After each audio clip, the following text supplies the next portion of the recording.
And I want to talk about my investigations into what technology means in our lives, not just our immediate life, but in the cosmic sense, in a kind of a long history of the world and our place in the world. What is this stuff? What is this significance? And so I want to kind of go through my little story of what I found out. And one of the first things I started to investigate was the history of the name of technology. And in the United States, there's a State of the Union address given by every president since 1790. And each one of those is really kind of summing up the most important things for the United States at that time. If you search for the word technology, it was not used until 1952.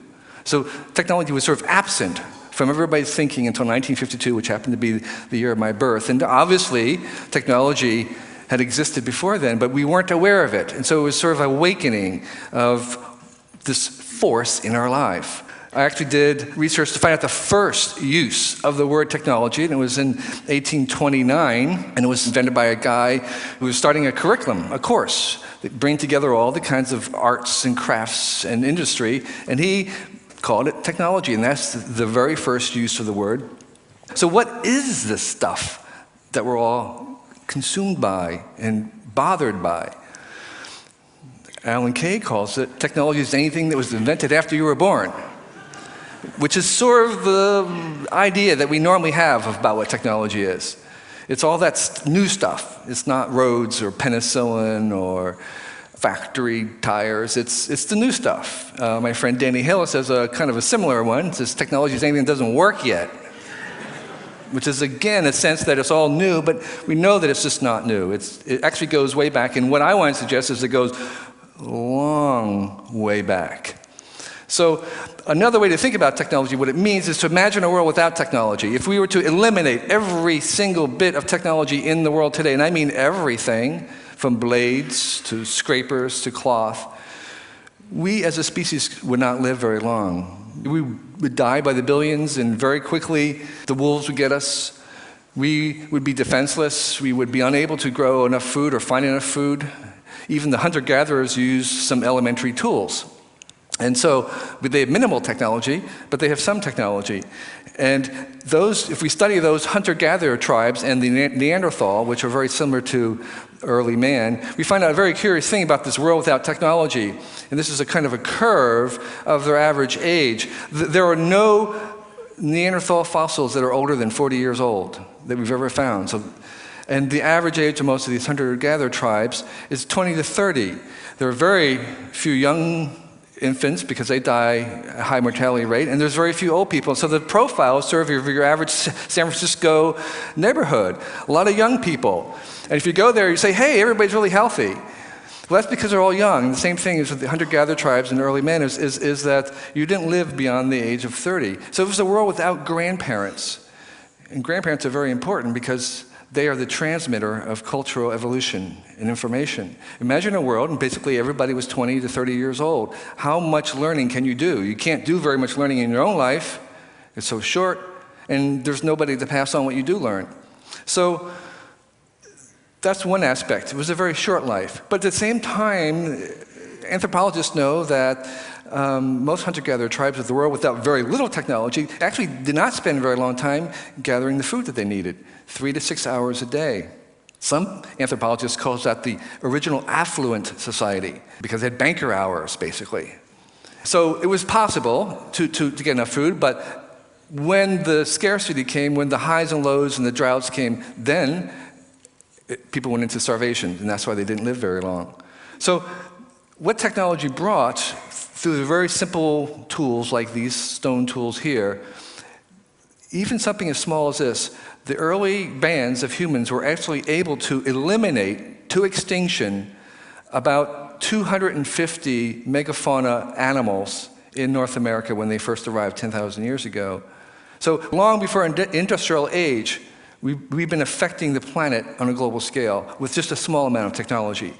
The other thing that the early man invented was fire. And fire was used to clear out and, again, affected the ecology of grass and whole continents, and was used in cooking. It enabled us to actually eat all kinds of things. It was sort of, in a certain sense, in a McLuhan sense, an external stomach, in the sense that it was cooking food that we could not eat otherwise. And if we don't have fire, we actually could not live.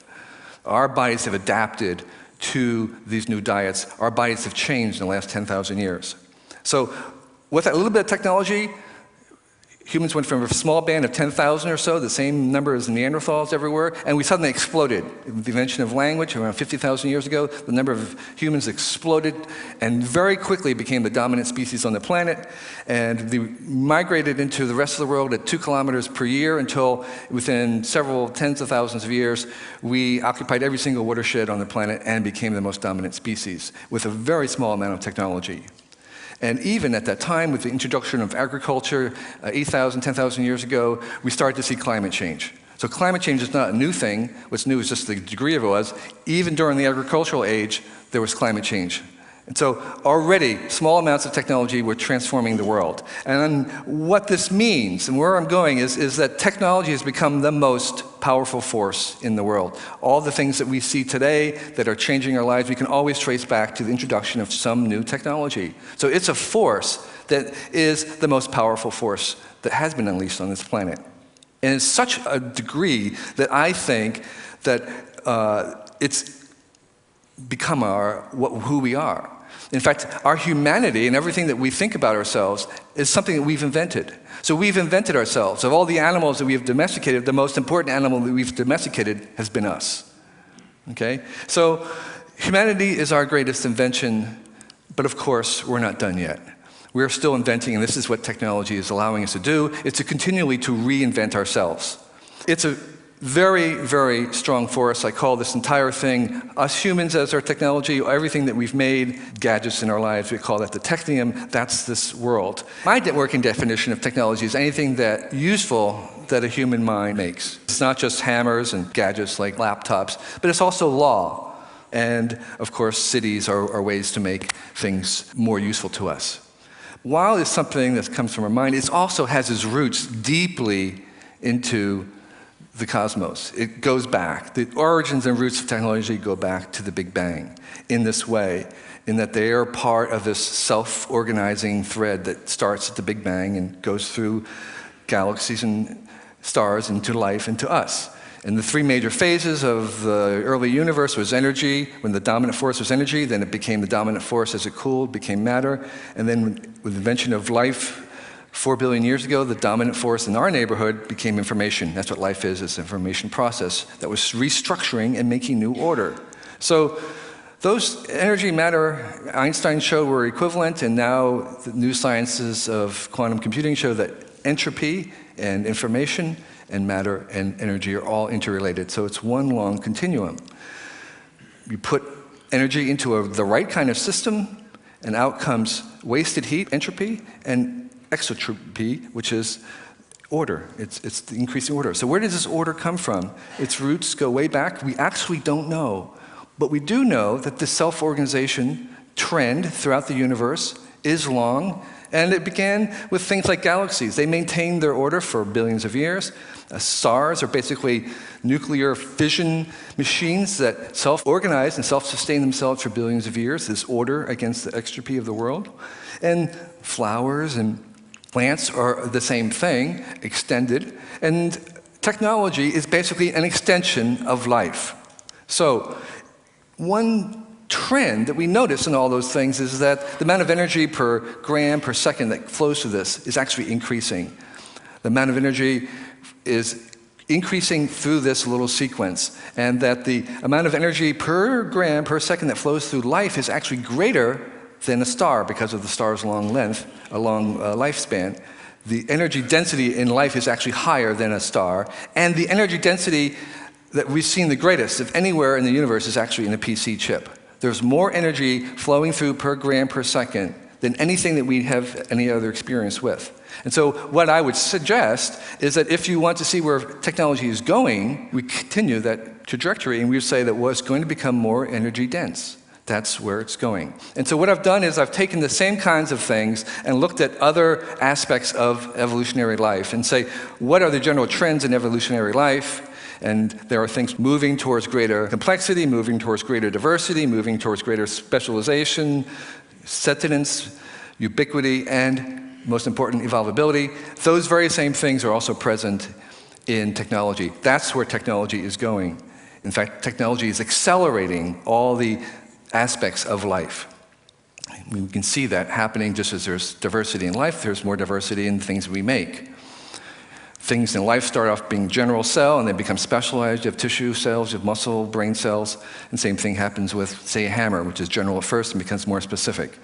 So I would like to say that while there's 6 kingdoms of life, we can think of technology basically as the 7th kingdom of life. It's branching off from the human form. But technology has its own agenda like anything, like life itself. For instance, right now, 3/4 of the energy that we use is actually used to feed the technium itself. In transportation, it's not to move us, it's to move the stuff that we make or buy. I use the word want, technology wants. This is a robot that wants to plug itself in to get more power. Your cat wants more food. A bacterium, which has no consciousness at all, wants to move towards light. It has an urge, and technology has an urge. At the same time, it wants to give us things, and what it gives us is basically progress. You can take all kinds of curves, and they're all pointing up. There's really no dispute about progress if we discount the cost of that. And that's the thing that bothers most people, is that progress is really real, but we wonder and question whether the environmental costs of it. I did a survey of the number of species of artifacts in my house, and there's 6,000. Other people have come up with 10,000. When King Henry of England died, he had 18,000 things in his house, but that was the entire wealth of England. So, and with that entire wealth of England, King Henry could not buy any antibiotics. He could not buy refrigeration. He could not buy a trip of 1,000 miles. Whereas this rickshawwala in India could save up and buy antibiotics, and he could buy refrigeration. He could buy things that King Henry in all his wealth could never buy. That's what progress is about. So technology is selfish, technology is generous. That conflict, that tension will be with us forever. That sometimes it wants to do what it wants to do, and sometimes it's going to do things for us. We have confusion about what we should think about a new technology.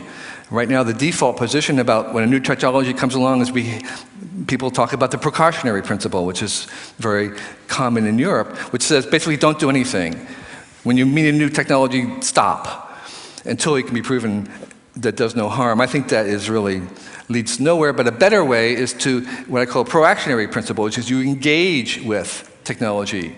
You try it out. You obviously do what the precautionary principle suggests. You try to anticipate it, but after anticipating it, you constantly assess it, not just once, but eternally. And when it diverts from what you want, we prioritize risk. We evaluate not just the new stuff, but the old stuff. We fix it, but most importantly, we relocate it. And what I mean by that is that we find a new job for it. Nuclear energy fission is really a bad idea for bombs, but it may be a pretty good idea relocated into sustainable nuclear energy for electricity instead of burning coal. When we have a bad idea,